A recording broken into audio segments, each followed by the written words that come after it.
विठ्ठलाला अर्धा किलो वजनाच्या सोन्याच्या पादुका अर्पण केल्या असून या पादुकांची किंमत सुमारे 56 लाख रुपये इतकी आहे।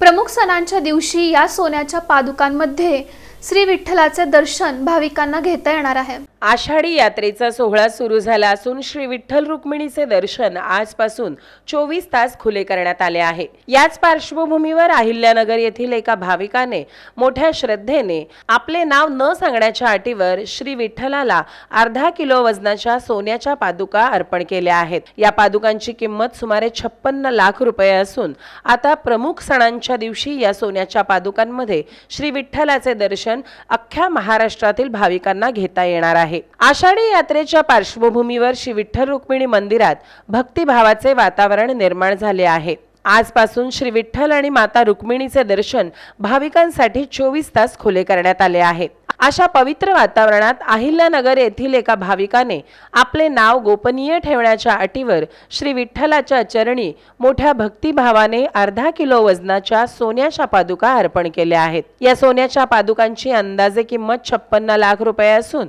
मंदिर प्रशासनाने त्या मोठ्या आनंदाने स्वीकारल्या आहेत। यापूर्वी श्री विठ्ठलाला चांदीच्या पादुका अर्पण करण्यात आल्या होत्या। आता या नव्या सोन्याच्या पादुका आषाढी एकादशी, कार्तिकी एकादशी, गोकुळाष्टमी, दिवाळी यासारख्या प्रमुख सणांच्या दिवशी श्री विठ्ठलाच्या चरणी परिधान करण्यात येणार असून यावेळी भाविकांना मनोभावे दर्शन घेता येणार आहे।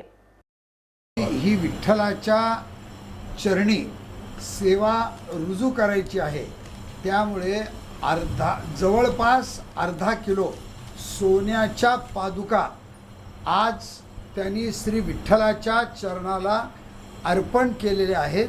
याची किंमत जवळजवळ 56,59,000 एवढी किंमत आहे।